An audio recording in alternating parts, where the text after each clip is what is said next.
Chico, eu faço parte do projeto Costão Rochoso, sou pesquisador e educador do projeto. Estamos dando início ao segundo dia do nosso curso. Primeiramente, também gostaria de agradecer a todos que estão participando desse momento. É o nosso primeiro curso, então é uma honra estar compartilhando todo esse conhecimento com vocês. Ontem, nosso primeiro dia foi muito especial. Juliana e César deram as primeiras palestras, foi bem engrandecedor. Eu vou utilizá-los, vamos dizer assim, os conhecimentos que eles passaram, eu vou fazer bastante referência, então todos vocês que tiveram a oportunidade de ver as palestras dadas ontem vão poder se lembrar e trabalhar um pouco mais desses conceitos. Ontem o César comentou sobre o Entre Marés, e eu já vou falar numa parte que eu gosto um pouco mais e me dá mais vontade de trabalhar, que é debaixo d'água. Então, dando continuidade ao costão para a parte submersa, nós hoje vamos entrar de cabeça, né, mergulhando no costão na zona do infralitoral. Peço que todos que tenham dúvidas, questionamentos, podem ficar à vontade de mandar perguntas dentro do chat. Conforme a aula for decorrendo, eu vou tentar respondê-las. Teremos uma pausa para alguma dúvida, algum questionamento de vocês, e assim em diante nós vamos tocando o nosso segundo dia. Bom, como eu disse, nós vamos mergulhar então na zona do infralitoral. Deixa eu passar aqui o slide. Bom, o conteúdo de hoje se resume a uma caracterização da comunidade bentônica, esses gradientes ambientais físicos que fazem parte da construção da distribuição desses organismos dentro do infralitoral. Falaremos também das relações ecológicas, que são muito importantes dentro dessa zonação do infralitoral. Falaremos também do funcionamento ecossistêmico e sua importância, como esse ecossistema e essa zona do infralitoral faz um grande link, está tão conectado com outros ecossistemas, com outras zonas, algumas delas vão ser discutidas aqui. A variação espaço-temporal da comunidade, então falaremos um pouco também de alguns trabalhos comparativamente, para vocês entenderem que a comunidade varia de diversas formas, e também falar dos métodos científicos que nós do Projeto Costão Rochoso usamos. Relembrando o nosso local de mergulho, né? Ontem o César falou para vocês da zona do Entre Marés, é a zona que fica acima da linha da superfície da água, da lâmina da superfície da água. Hoje entraremos dentro da água e falaremos dessa zona que fica mais fótica, digamos assim. É uma zona dos primeiros metros. As zonas da região total da comunidade bentônica, do bentos em si, ela é muito longa. Eu gostaria hoje de restringir essa zona para uma zona mais fótica, os primeiros metros, usar como material de estudo a nossa área de estudo, que é Arraial do Cabo, e fazer algumas comparações dentro de alguns costões. Mas o foco maior vai ser a zona do infralitoral dos primeiros metros. Então, temos aqui a definição que foi dita tanto pela Juliana quanto pelo César. Bentos nada mais é do que os organismos que vivem associados ao substrato marinho. Eles têm uma relação a esse substrato. E o infralitoral é a zona do costão que está sempre submersa. Existem alguns livros que dizem que essa zona ela é limitada pela linha de alga. Porém, essas algas aparecem, às vezes, nas marés de Cisígia. César ontem explicou para vocês que as marés de Cisígia são as marés com maiores amplitudes. Então, as marés com maiores amplitudes na maré baixa, às vezes, expõem alguns organismos. Mas, utilizado, costuma ser o infralitoral, a zona que está submersa. Então, mais uma forma da gente relembrar também, César comentou ontem sobre o ecossistema de Costão Rochoso, que é conceituado como um ecossistema ecótono, ou seja, um ecossistema de transição. Temos influências de vários ecossistemas e zonações ao redor. Então, temos aqui o Costão Rochoso de Arraial do Cabo, a parte interior da Bahia. E aqui do lado temos um ecossistema de Praia Arenosa. Esse ecossistema de Praia Arenosa vai estar relacionado principalmente com a formação do substrato desse costão rochoso, tanto do substrato consolidado como inconsolidado, vou falar para vocês. E também temos influência do mar aberto, das correntes como as correntes influenciam os fatores abióticos. Então, a ideia é, o costão rochoso ele é um lugar de transição e vários fatores vão influenciar essa zona litorânea do infralitoral do costão rochoso. Como eu disse, os substratos de incrustação são de duas formas, né? Eles podem ser considerados os naturais, que são aqueles que nós vemos como as rochas, né? Pedras, rochas. Então, substrato consolidado, que não tem uma movimentação própria, pode ser desde uma rocha bem grande, como essa que a gente vê e se localiza no costão rochoso de Arraial do Cabo, como aqueles que dão continuidade à costa, dando uma continuidade à zona do Entre Marés. Esse é o substrato consolidado. E o substrato não consolidado natural ou inconsolidado é aquele substrato móvel, onde você consegue ver o organismo tanto colonizando a parte superficial deles, como alguns vivendo em meio dele. Tá? Então, esse é o substrato não consolidado, uma foto aqui de Arraial do Cabo também. Mas aí você me pergunta, Matheus, como a gente caracteriza o tipo de substrato? Da mesma forma que nós caracterizamos o substrato do Entre Marés. Então, nós temos uma geomorfologia que vai ditar o tipo de rocha que vai ser incrustada do substrato consolidado e também do substrato inconsolidado. Existem fatores de intemperismo que também vão fazer uma relação bem intensa sobre o tamanho dos grãos. Existem fatores abióticos e bióticos, como as influências fluviais de rios, hidrodinamismo, a quantidade de matéria orgânica. Isso tudo vai ditar o tipo de substrato colonizado. A gente tem um exemplo aqui, voltando para a área de Arraial do Cabo. Arraial do Cabo, dentro da Bahia, nós observamos um lugar de pouco hidrodinamismo, batimetria baixa, águas claras, calmas, sem rios. E quando voltamos para um costão rochoso, por exemplo, de Ubatuba, na praia de Tamambuca, você vê uma foz do rio, um estuário. Zonas estuarinas tendem a ter grãos mais finos, solo, substrato mais lodoso. E esse substrato mais lodoso, mais fino, mais compacto, vai influenciar toda uma cadeia, toda a fauna bêntica do infralitoral. Então, a gente tem aqui uma areia que pode ser relativamente baseada em conchas, areia grossa, areia fina, e aqui uma lama mais compacta. Isso tudo vai relacionar aos organismos que ali vivem, né? Então, a gente vai discutir bastante também esses gradientes que têm relação com os organismos. E o outro tipo de substrato são os substratos artificiais, que nada mais são que construções civis, construções náuticas ou a poluição.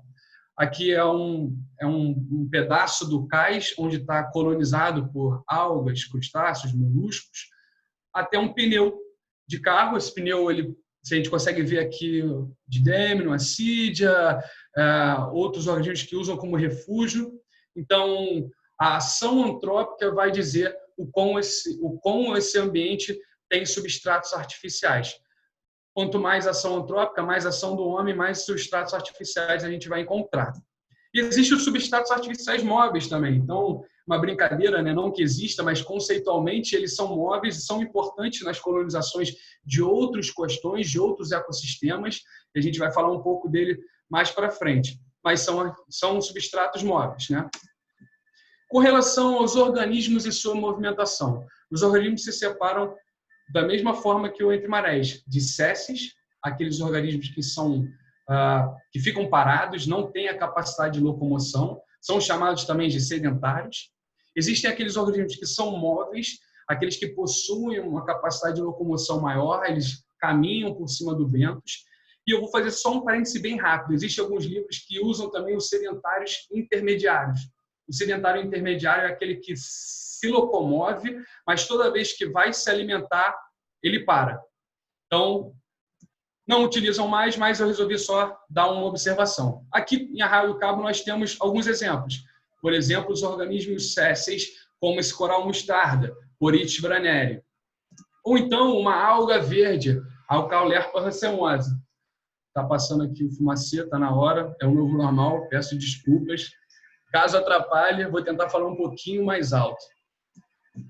Ou então os substratos, os organismos móveis, aqueles organismos que conseguimos ver deslocando entre um substrato e outro, ou sob o substrato. a exemplo dessa lesma do mar, a tâmdia, do gênero tâmdia. Gravem essa foto, falarei sobre ela, que consegue se locomover por cima das algas. Relembrando mais uma vez a colonização do substrato. A colonização do substrato é a mesma colonização que nós utilizamos como exemplificação dentro do Entre Marés. Então, existem outras formas de colonizar, mas vamos focar nessa. A colonização do substrato de acoplamento bentopelágico. Ou seja, você tem os adultos se reproduzem, os ovos ou os gametas femininos e masculinos vão para a coluna d'água, eles passam por uma metamorfose e essa metamorfose chega ao estágio onde ele vai assentar. O assentamento, então, ele tem como conceito o comportamento de busca pelo local para fixação e uma fixação permanente. Aí você me pergunta, Matheus, como uma larva, como um organismo que está no plâncton, que não tem uma natação tão boa para se deslocar, por isso o nome plâncton, consegue se assentar. Então, existem diversos fatores de assentamento, que são fatores químicos, transmissores, que vão fazer e dar sinais de um próprio assentamento dele. Adultos em locais de assentamento também ajudam a colonização maior. Organismos bentônicos tendem a se agrupar em manchas. Então, esse agrupamento de manchas é consequente tudo de um assentamento direcionado. Tá? Então, e a gente tem a parte do recrutamento, que é uma fase depois do assentamento, que é a parte onde ele vai começar a crescer até quase chegar à sua vida adulta. Aqui tem um vídeo de um coral. Deixa eu ver se eu consigo passar aqui. Bom, por algum motivo, o vídeo não passou, mas esse é um coral onde a gente consegue ver ele soltando os gametas na coluna d'água, os gametas femininos, os gametas masculinos, e conforme esses gametas vão planando na coluna d'água, a gente... agora eu consegui, calma aí. Deixa eu ver se agora foi. Aí, ó. Agora foi. Tecnologia é isso aí. Então, a gente consegue ver os gametas femininos indo para a coluna d'água e conforme ele vai se reproduzindo, criando mais gametas, os masculinos também vão. O Marcos, já é especialista em hábitos noturnos, vai falar para vocês na próxima aula, então eu já vou puxar uma sardinha para ele. Muitos organismos bentônicos fazem reprodução à noite, ele vai explicar por que essa relação à noite. Alguns organismos pretendem dedicar a sua reprodução. Então, esse é um exemplo, um coral fazendo uma reprodução noturna. E só um parêntese maior também, a reprodução sexuada faz parte dos organismos bentônicos do infralitoral. Então, a gente tem a fragmentação ou a esquizogênese, que fazem as poliquetas, cortam seus corpos, vamos dizer fatiam, né? Mas dividem seus corpos, dali surgem outros indivíduos, ou o brotamento nas esponjas, onde ela tem uma protuberância, que é um indivíduo jovem que depois vai sair e vai colonizar o substrato. Tem outras reproduções aqui, quem quiser pode mandar e-mail, que eu passo alguns materiais legais de reprodução assexuada. Bom, agora esses organismos se assentaram, e nessa forma de assentamento eles também vão ter uma classificação. Essa classificação vai de uma epifauna, onde são os organismos que se assentam, colonizam uma superfície do substrato, ou aqueles que são considerados a infauna, ou endobênticos, aqueles que vivem em tubos e galerias. Por exemplo, aqui as poliquetas e alguns crustáceos. Tá? Então, a gente vai ter aqui a epifauna, uma filogorde dilatata, uma orelha de elefante, um coral que nós temos aqui em Arraial do Cabo. Se olharmos um pouco mais de perto, a gente consegue ver bastante alga. Essas algas todas fazem parte da epifauna. E também temos peixes com hábitos bentônicos. A gente está falando bastante de coral, alga, crustáceo, molusco. A gente esquece que hábitos bentônicos existem para diversos outros tipos de organismos, um deles os peixes. Então, aqui a gente vê um linguado. Eu vou deixar isso também para o Marcos falar na próxima aula. Aqui uma representatividade da infauna, como esses tubos e galerias se formam. Então, a gente consegue observar aqui alguns organismos, por exemplo, que tem os seus apêndices alimentares para fora. Esses apêndices alimentares são utilizados para pegar organismos do plâncton, eles ficam enterrados com uma proteção também. Um exemplo da infauna bêntica é o tatuí. O tatuí está no ecossistema de praia arenosa, mas também, por ser do lado do costão rochoso, pode ser encontrado. E como esses organismos vivem entre os grãos, eles também são separados pelo seu tamanho. Então, você tem aqui 3 separações. A macrofauna bêntica é aquela que consegue passar por uma malha de 0,5 milímetros. Essa malha é utilizada para fazer amostragem e monitoramento bentônico. A meiofauna, elas são ligadas aos organismos que conseguem ser retidos numa malha de 0,05 milímetros. E a microfauna compreende os demais organismos, na maioria das vezes protozoários. Aqui a gente tem alguns organismos do substrato não consolidado, a gente tem um pouco mais de 1 milímetro, outros bem mais de 1 milímetro, que fazem parte da macrofauna bêntica aqui de Arraial do Cabo. Uma pausa aqui nos organismos, eu não sei onde é que é as dúvidas, não sei nem como é que está o chat, deixa eu dar uma olhada se tem alguma pergunta. Bom, ainda não, teremos uma rodada de perguntas no final. Vamos lá.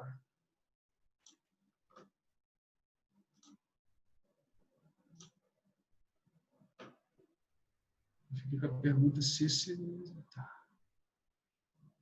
Bom, dando seguimento, a gente falou dos organismos, como eles como eles colonizam o bentos, o local de colonização, as formas de reprodução bentopelágica, mas essa distribuição ela tem alguns fatores limitantes. Então, esses fatores limitantes a gente vai chamar primeiramente os fatores físicos e os gradientes ambientais. Fatores físicos de gradiente ambiental: luminosidade, temperatura, batimetria, turbidez e, propriamente dito, o espaço.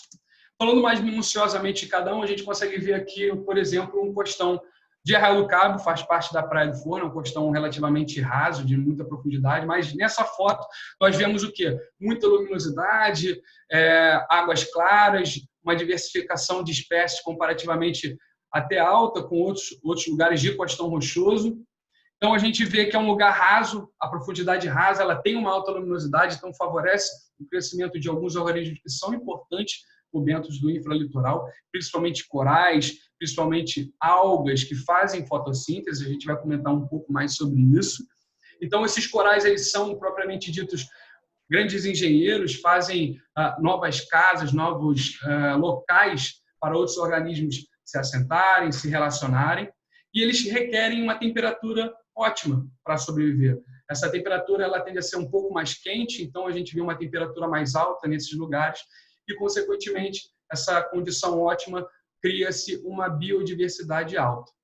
Conforme a gente vai indo para o fundo, mergulhando mais profundo, nós vemos uma diferença na paisagem. Aqui já é a interface, onde a gente chega na areia, quase no sedimento, aí no substrato não consolidado, uma diminuição dessa biodiversidade. Então, essa biodiversidade ela diminui conforme a luminosidade vai diminuindo, a temperatura, no fundo, é mais baixa. Então, você cria e sai dessa zona ótima.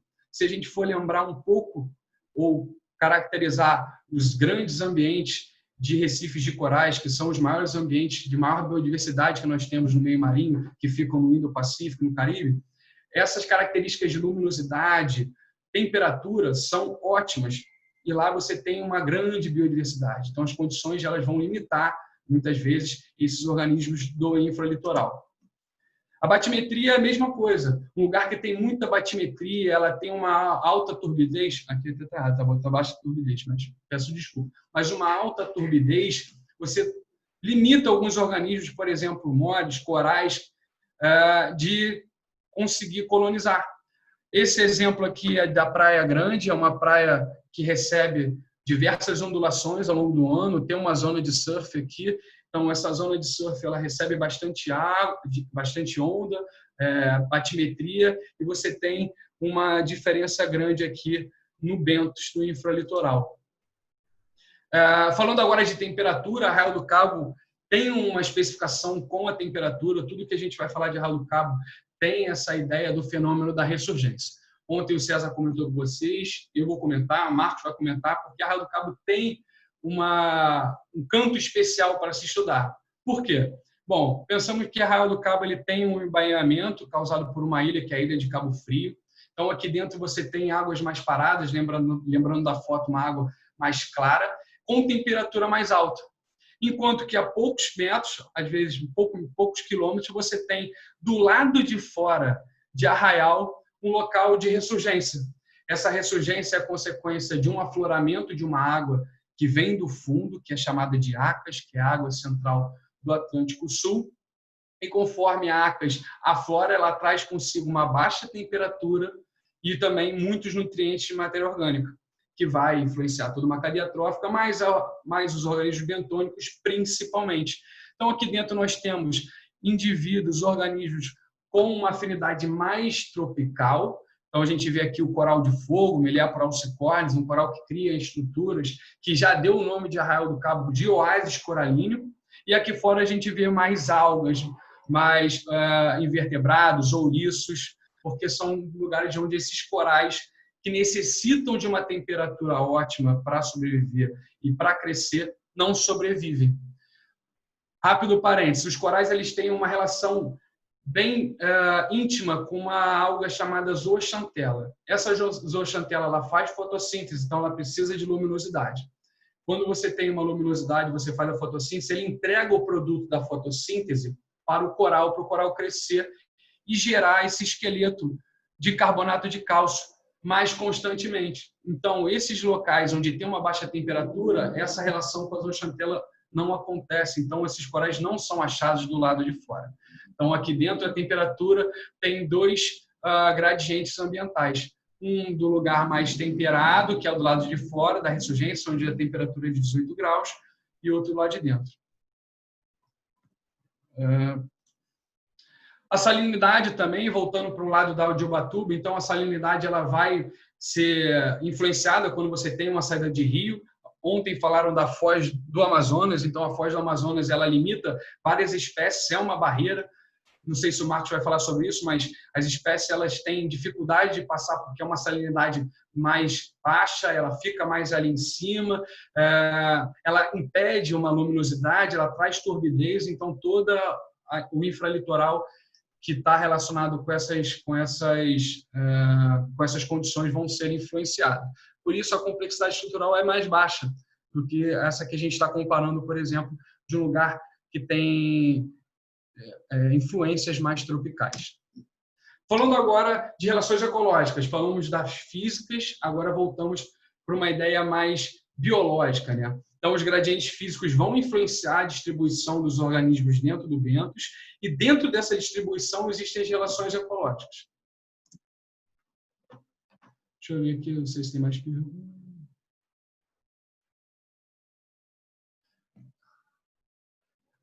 Como é que mandaram agora? Estou aprendendo a mexer aqui. Bom, Roberto, a batimetria e a turbidez tem relação direta uma com a outra? Sim. Vamos dizer que a turbidez é a capacidade de você levantar, no caso a onda, o hidrodinamismo, levantar. Tá? Então, pode ser que uma batimetria ela pode ter relação com, se tiver um hidrodinamismo, se tiver um hidrodinamismo, o hidrodinamismo pode ser relacionado com a batimetria. Então, lugares talvez mais rasos, com muito hidrodinamismo, pode ser relacionado com isso. Deixa eu ver se eu passei alguma. Tá. Bom, relações ecológicas. Como eu disse, o que está 3-0 aqui. Vamos lá. Bom, os gradientes físicos, então, vão influenciar a distribuição dos organismos e dentro dessa distribuição existem relações ecológicas. Tá? Então, a primeira relação ecológica que nós vemos, o espaço é muito curto, é muito pequeno, tem pouco espaço. Tudo que tem espaço é colonizado. E, muitas vezes, esse espaço são os organismos vivos. Então, a epibiose é muito comum no infralitoral. A colonização de uma superfície viva, onde o epibionte, que no caso aqui a gente tem como exemplo o Sargassum furcatum, tá? Então, esse Sargassum furcatum vai colonizar em cima o coral Siderastrea stellata. essa colonização tem vantagens e desvantagens, como qualquer relação ecológica. As vantagens são muito maiores para quem está colonizando. Então, o epibionte vai ter mais vantagens que o basibionte, que vem aqui da base mesmo. Tá? Então, essa alga ela vai ter uma maior exposição à luz, vai ter um substrato para ser colonizado. No entanto, dizem que o basibionte tem uma camuflagem, tá? Mas as desvantagens são muito maiores. E falando em desvantagens, esse basibionte ele vai ter um aumento do peso, um aumento na deposição de matéria orgânica, de partícula, porque cai de cima dele, de cima do epibionte, e também exposições de mecanismos de defesa. Já adiantando, os organismos sésseis eles têm que ter uma capacidade de defesa, já que não conseguem fugir, já que não conseguem morder, tocar outros organismos para se defender. Então, a gente até vai falar sobre essa relação ecológica, mas pensem só, como se defender se eu estou parado, tá? E o substrato é instável para o organismo que coloniza ele em cima. Mas eu não acho isso uma desvantagem perto de toda a vantagem que ele ganha de colonizar um outro organismo. Existem também aqueles que são chamados de endobiontes, que colonizam a parte de dentro de um organismo vivo e podem causar bioerosão. Aqui a gente tem também uma Sideracea stellata, vocês veem que é um coral que é bastante colonizado, e dentro dele você tem uma craquinha chamada Ceratoconcha floridana. Essa craca ela vai usar o esqueleto carbonático do coral, como eu disse, esse é um coral que também é zooxantelado, ele tem a zooxantela, ele secreta um esqueleto carbonático, e essa craca vai se proteger dentro dele e vai ficar só com os apêndices alimentares para fora, se alimentando. Isso pode gerar uma bioerosão, pode problematizar um esqueleto de um coral. A predação e herbivoria, a principal relação e pressão ecológica que nós temos dentro do bentos. Então, a gente tem aqui um exemplo do ouriço. O ouriço é um dos principais herbívoros que nós temos invertebrados bentônicos dentro do infralitoral. Então, a gente tem um trabalho do César. César, se tiver aí, pode passar depois para o material. Então, esse herbívoro ele vai comer as algas que estão ali nos substratos. E o César pegou e fez uma gaiola para evitar com que esses ouriços comessem as algas aqui de dentro. O que a gente conseguiu observar no trabalho é que os ouriços não tiveram o contato direto e as algas continuaram crescendo de forma contínua, enquanto nos locais onde ele não teve a gaiolinha para isolar o ouriço, para evitar a herbivoria, os ouriços comeram todas as algas. Então, o ouriço é um controlador de alga. Quanto maior a densidade de ouriço, a capacidade de uma menor densidade de alga e, às vezes, mais espaço para serem colonizados. Mas as algas crescendo, tem algum problema? Sim. Calma, todos que falam que trabalham com alga. A alga é muito importante, vou elevar a alga àquele patamar, mas não posso deixar de citar alguns problemas que o crescimento desordenado da alga causa, principalmente a competição coral-alga.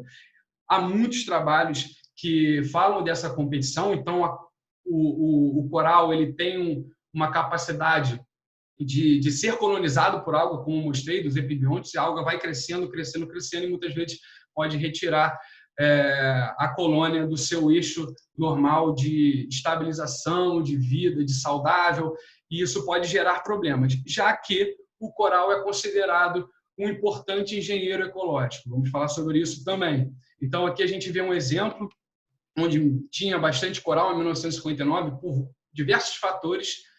Posso dizer alguns daqui a pouco, não vou entrar nesse quesito, até porque eu acho que o Marcos vai falar. Então, em 1959, você tinha bastante coral, e aí você começa um crescimento de algas a partir de 1998, colonizando esse coral e tirando a complexidade estrutural que ele tem. Tá? Então, isso tudo é uma relação bem íntima que pode ser favorecida para um ou para outro, dependendo das condições. Eu não vou falar sobre a predação dos raspadores, porque eles têm relação também direta com os corais na estruturação do carbonato de cálcio, por retirar, por bioerodir, mas também na retirada de água.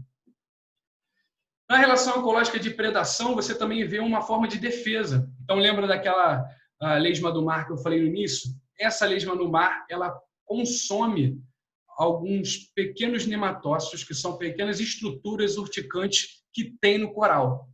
Esse consumo faz com que ela absorva a química desses nematócitos, desses quinidócitos, e comece a se proteger utilizando essa química, que nós chamamos da química de metabólitos secundários. Então, elas produzem metabólitos secundários se baseando numa ingestão de coral e deixa de ser palatável para um outro peixe, para um outro animal carnívoro. Então, para você ficar parado, você não tem muita movimentação, a melhor forma é se tornar impalatável, deixar com que a química que aconteça no seu corpo aflore e você não seja comido. Ou não seja comido, ou brigue pelo espaço. Então, a gente tem novamente aqui uma briga por espaço dos corais. Então, tem o coral Sidracha estelata, tem até aquela craquinha que eu falei. A gente tem a milépora, que é um coral de fogo, é chamado coral de fogo porque tem esses nematocistos quinidócitos que têm umas células urticantes, tá? Algumas pessoas que já mergulharam, já bateram a mão, sabem que dá uma ardência. E aqui a gente tem uma palitoa. A palitoa ela tem um muco que tem paleotoxina, ou seja, é uma briga de substrato duro, carbonato de cálcio com nematocista, ou seja, vale tudo por um espaço. Aqui também é outra foto que eu peço para vocês guardarem. Então, a predação acontece não só dentro do bentos, mas também nécton bentos. Então, temos aqui um organismo sendo comido, né, por um peixe, uma Maria da Toca. Guardem essa foto.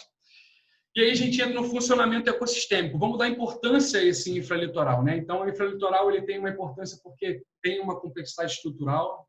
Ele é um lugar de alimento para vários grupos tróficos.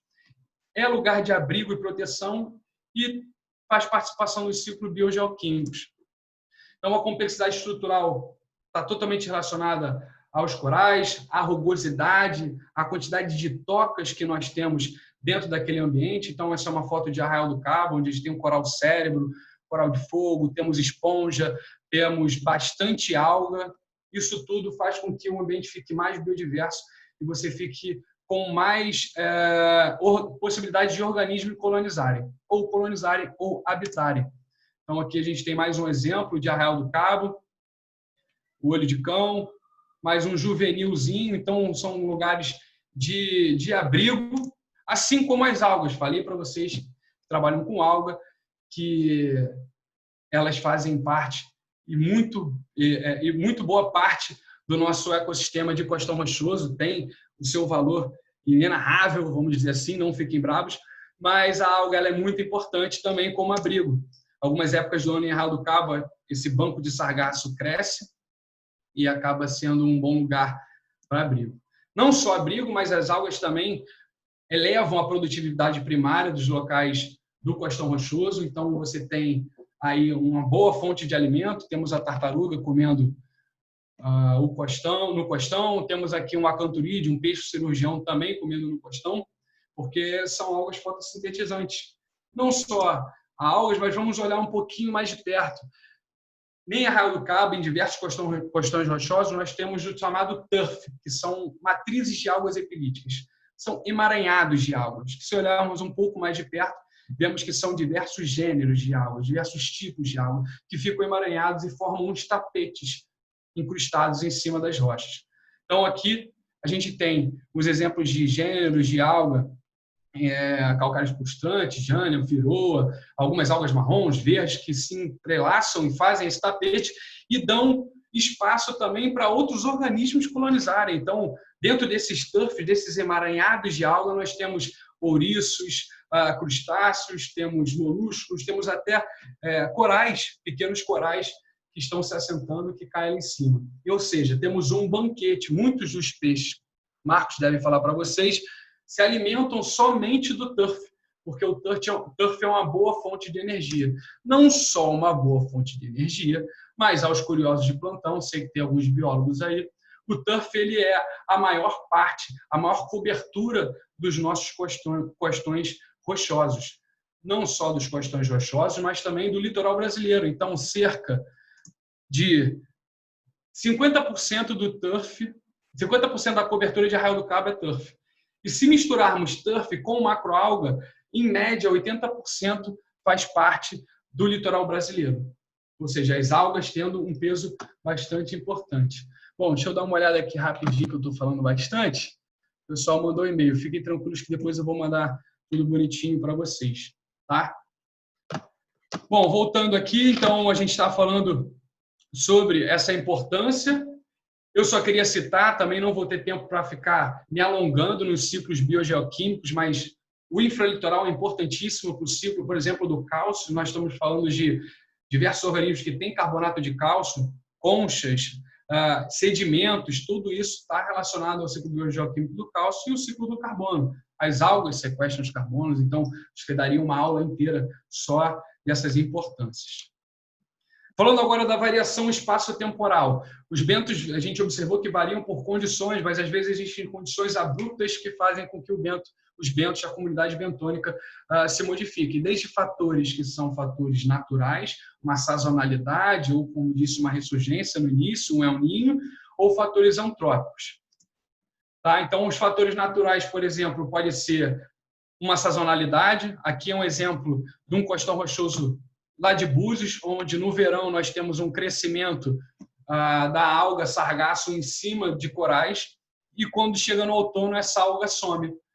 E, consequentemente, nesse período que ela some, todo esse efeito abrasivo, porque ela fica batendo em cima do coral, ele acaba se recuperando e sumindo. Então, você tem, num período, um crescimento de alga, enquanto que outro período você tem uma diminuição dessa densidade.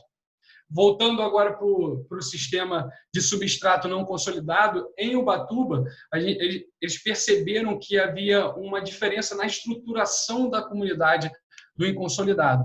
Então, no verão, você tem pouca quantidade de onda, você tem poucas ressacas, você tem pouca frente fria vindo, já no inverno você tem muita. Então, conforme o hidrodinamismo vai aumentando no inverno, essa comunidade tem uma maior dificuldade de se manter estruturada. Enquanto que no verão, ela se mantém estruturada muito mais compactamente, porque as ressacas são mais raras. Ou seja, quanto mais você tem um fundo remexido, mais diferente você vai ter essa estruturação. Agora, os fatores naturais também muito comuns e muito discutidos, tem o El Niño. Então, o El Niño, não vou tentar me alongar, porque é um assunto também longo. Então, o El Niño ele acontece por conta de um evento lá do Pacífico, é um aquecimento das águas centrais do Pacífico, porque esses ventos, chamados de ventos alísios, eles param uma determinada época do ano. Então, essa ressurgência costeira que acontece aqui, ela deixa de acontecer. Essa ressurgência costeira acontece porque esses ventos ficam soprando de leste para oeste, da América até o Indo-Pacífico, e quando ele para, há um aquecimento dessas águas. Como ele aquece essas águas, vários corais que não estão acostumados, aclimatados, adaptados a uma água muito quente, acabam não sobrevivendo ou então perdendo a coloração, que a gente chama de branqueamento. Por quê? Porque aquelas algas, lembra, as zooxantelas, que têm relação direta com a fotossíntese e dão uma coloração também para os corais, acabam sendo expulsas como uma forma de defesa. E só fica o esqueleto dele. Tá? Então, ao longo dos anos, nós vimos que o El Niño foi aumentando e, consequentemente, esse branqueamento foi aumentando também e mais intensificando. Nesses últimos 2 anos, 2018 e 2019, nós monitoramos o El Niño e vimos uma alta taxa de branqueamento. Fatores antrópicos não vou entrar, porque são impactos que meu queridíssimo Pedro vai falar, mas se a gente pensar que o infralitoral tem aquela forma de reprodução das algas, das larvas ficarem no plâncton, algumas formas de dispersão acabam saindo do controle. Então, a gente tem espécies invasoras consequentes dessas larvas que são levadas por meio de água de lastro. Então, a água ela é retida aqui dentro junto com as larvas, o navio se desloca, joga essa água toda para fora e com eles novas larvas e novas colonizações acontecem. Esse exemplo do coral-sol que nós temos também lá na região de Arraial do Cabo, que invadiu tudo, não tem predador, ele consegue se reproduzir de uma forma muito rápida, ele está debaixo de pedra, ele não necessita de luz para fazer a fotossíntese dele. Então, acaba que ele consome todo o substrato e não dá lugar e tira lugar de outros organismos. Mas isso são cenas do próximo episódio, que o Pedrinho vai falar amanhã um pouco mais sobre vocês, porque esses impactos estão relacionados total com a comunidade bentônica. Bom, algumas pessoas falaram aqui, ao aquecimento global está diretamente ligado ao branqueamento? Darlene, sim, completamente certa. Bom, o aquecimento global nada mais é do que o aquecimento também das algas é ótimo, né? Das águas superficiais. Então, quando você tem um aquecimento das águas superficiais, você acaba influenciando aqueles organismos que vivem ali nessa parte mais rasa. Então, voltando para o coral, que é o branqueamento. Como eu disse, deixa eu botar uma foto aqui para a gente ilustrar melhor. Deixa eu ver se tem rapidamente, só para responder. Bom, acho que aqui vai. O coral ele tem uma relação bem íntima com uma alga, que eu, como eu falei, zooxantela. Então, essa relação ela está ligada tanto à temperatura, quanto a pH, quanto à salinidade, todos os tipos de condições. Então, se você aquece muito essa água, essas algas, esses dinoflagelados que levam a energia para o coral, acaba sendo expulso. Eles expulsam de coral, esses dinoflagelados. Tá? Então, só fica só o esqueleto. Aqui a gente tem um exemplo de uma milépora que ela é bem laranjinha, ela está com seu tecido cheio de zooxantela, cheio de cor, e aqui esse aquecimento das águas o tornou branca. Vocês verificaram algum branqueamento dos corais nesses últimos anos de arraial? Sim.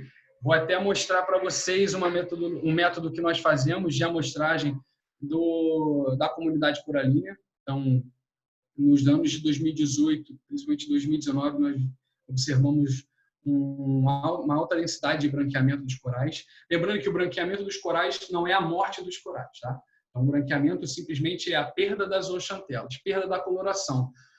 Tudo bem, as zooxantelas dão mais da metade do alimento para o coral, fornece esse alimento para o coral. Há chance de ele morrer? Sim.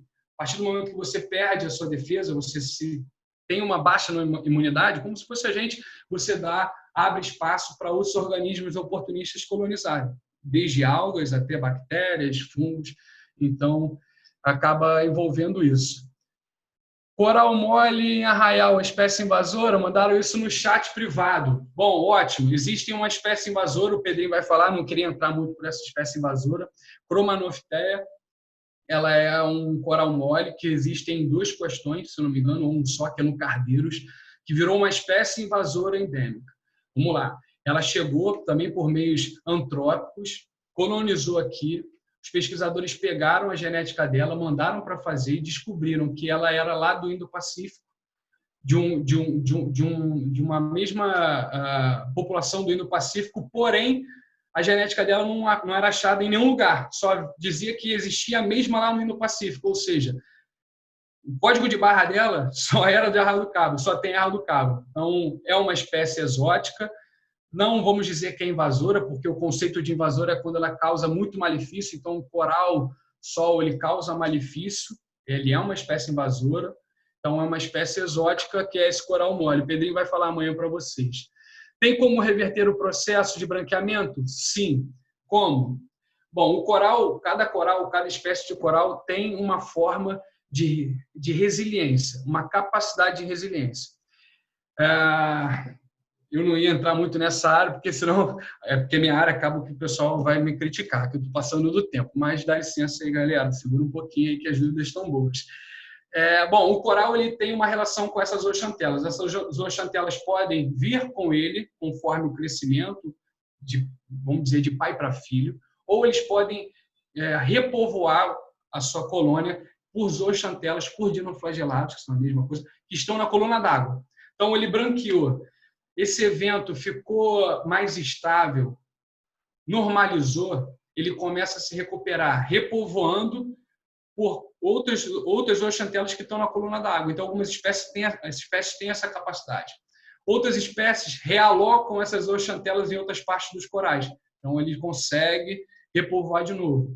Matheus, existem formas da gente reverter esse processo? Sim. Como? Mitigando primeiro os fatores. Então, diminuindo a poluição, evitando a questão do aquecimento com os gases, estufa, ou então evitando impactos maiores no Recife, nos costões rochosos. Quanto mais impacto, mais frágil ficam os corais, e qualquer nuance de condição ele acaba sofrendo com esses branqueamentos ou até com a morte. Beleza? Vamos ao final, porque senão vão falar que eu estou atrasando por conta dos meus corais.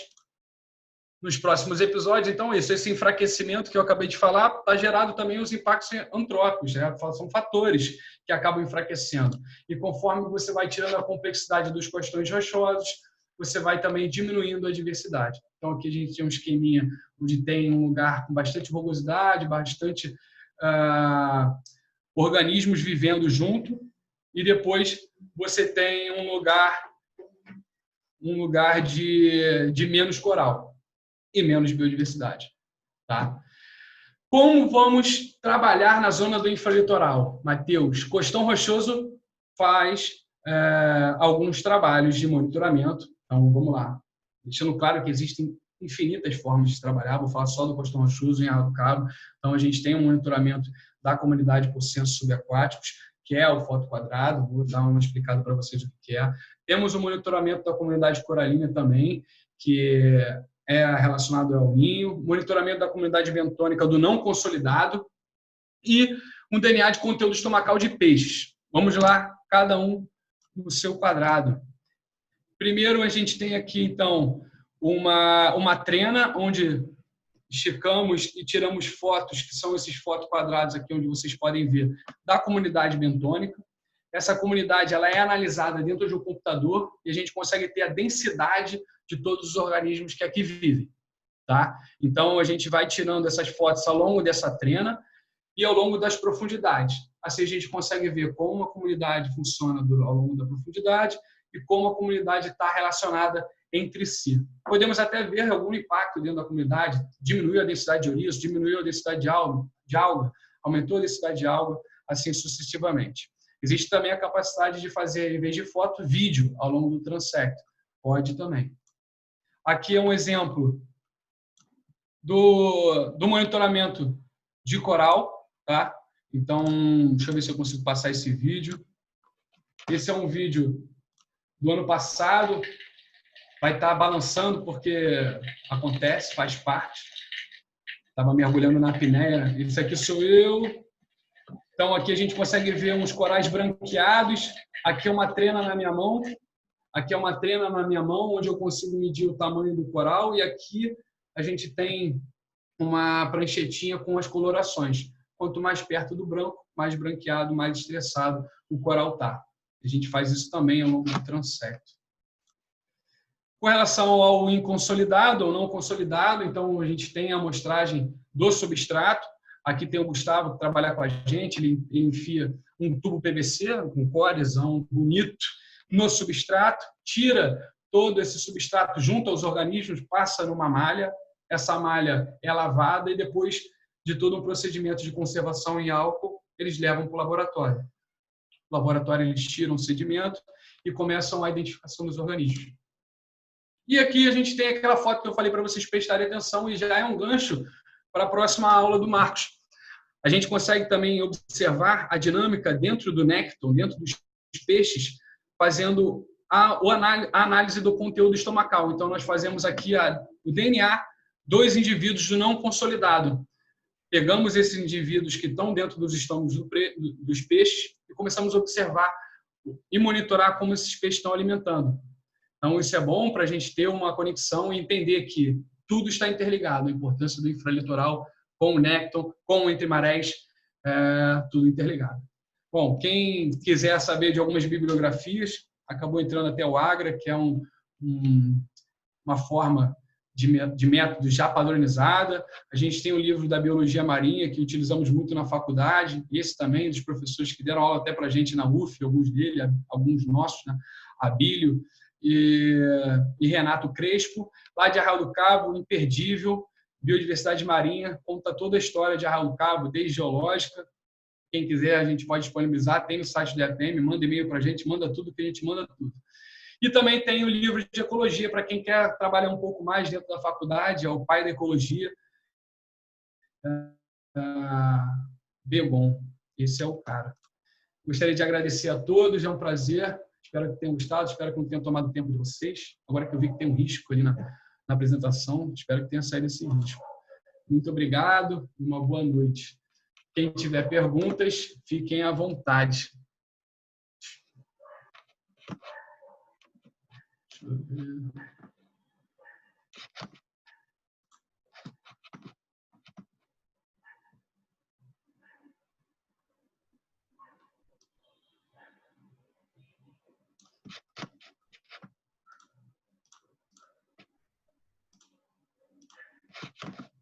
Vamos lá. A diversidade de gastrópodes no mesolitoral é maior que no infralitoral? Percebo que no mesolitoral existe uma diversidade de conchas vazias de gastrópodes, comparado com a baixa riqueza de gastrópodes vivos nessa região. Essas conchas vazias carregadas no infralitoral. Tá. Então, sim, eu acredito que sim. Acredito que no mesolitoral você tem uma maior diversidade de gastrópodes, tá? No infralitoral, você vê que a competição por espaço, os espaços são muito, muito pequenos, quase não há espaço, é difícil. A gente vai fazer um monitoramento da comunidade, é muito difícil observar os espaços do infralitoral, a não ser que você tenha ali numa zona onde você encontre mais gastrópodes no substrato não consolidado. E sim, existem conchas vazias que são carregadas para o infralitoral, isso faz parte da dinâmica do ciclo geoquímico também. Uma ótima pergunta. Mas eu acredito que sim, a diversidade de gastrópode pode ser no mesolitoral um pouco maior. Ou então não a diversidade, né? Porque quando a gente fala de diversidade, a gente está dando a entender que são várias espécies. Aí você já me pegou. Pode ser que no infralitoral, por ter mais ambiente, você tenha espécies diferentes sobrevivendo. Aí eu já volto um pouco na pergunta. Uma boa pergunta. Nunca tinha pensado nisso.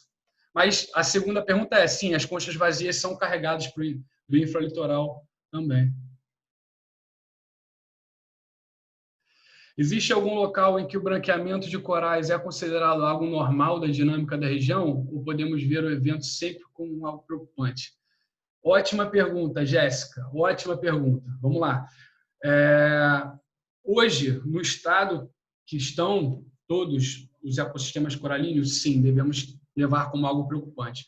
Como eu disse para vocês, os eventos de branqueamento de coral estão mais intensos e com menos tempo de durabilidade. Isso faz com que os corais tenham uma diminuição nessa sua resiliência. Eles ficam mais com maior dificuldade, eles vão criando uma resiliência. Sem contar que os corais que branqueiam, como eu disse, eles não morrem, mas eles não têm mais aquela imunidade, vamos falar assim, que ele teria para evitar uma colonização de uma alga. Então, as algas colonizando, esse coral branqueando, esse substrato sendo aberto para outros organismos, ele vai morrer. Então, a gente perde mais a cobertura. Existem alguns lugares que é comum? Eu diria que nessa intensidade não, mas o branqueamento já é algo falado há muito tempo, discutido há muito tempo, faz parte há muito tempo o branqueamento dos corais. Existe uma teoria que esse branqueamento faz parte também de uma melhora, onde o coral vai viver, vai criar uma resistência maior. Eu não sou tão a favor disso, né? Porque a ideia é que, com mais ele vai passando por esse branqueamento, mais ele vai se adaptando, mais ele vai pegando os chantelas mais resistentes, mais ele vai criando uma resistência. Mas não, acredito, e a maioria dos papers descrevem como um perigo hoje em dia o branqueamento, principalmente um branqueamento recorrente, em curto período de tempo, onde eles não conseguem recuperar.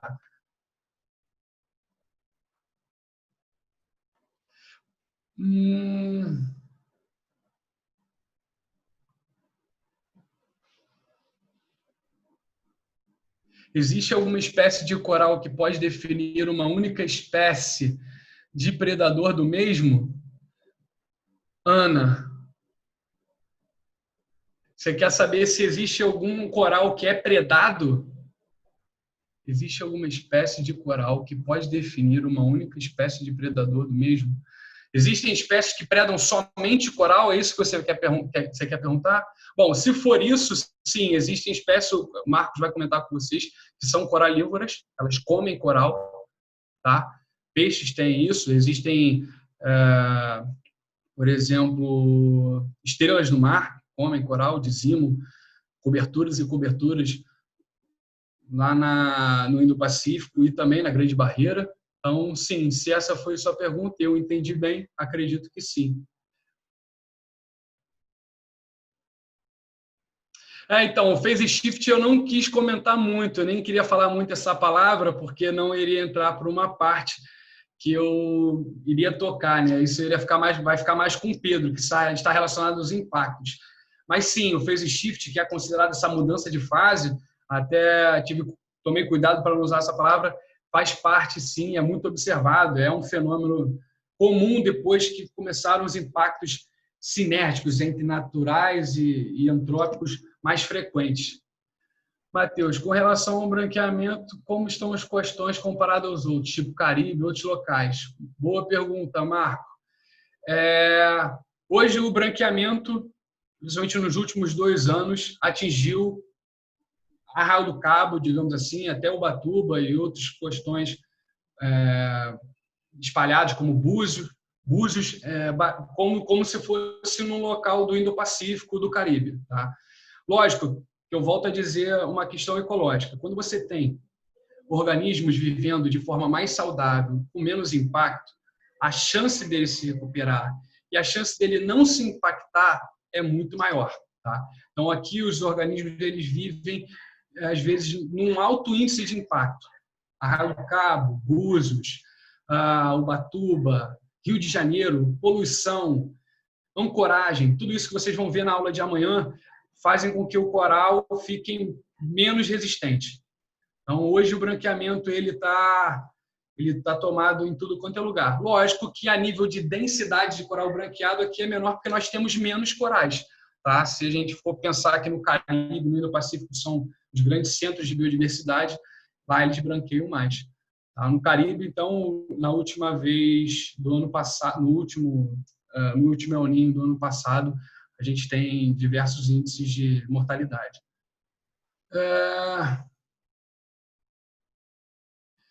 Então, eu gostaria de pedir desculpa se eu fui muito corrido.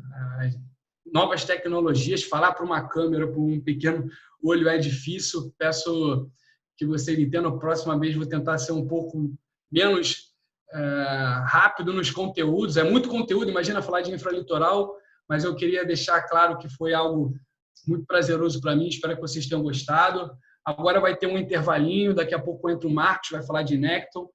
A gente fez algumas ligações, é interessante a gente entender um pouco dessa ligação dos ecossistemas e também das zonações do Costão Rochoso. Fiquem aí, tempo de tomar uma aguinha e uma boa noite. Até a próxima.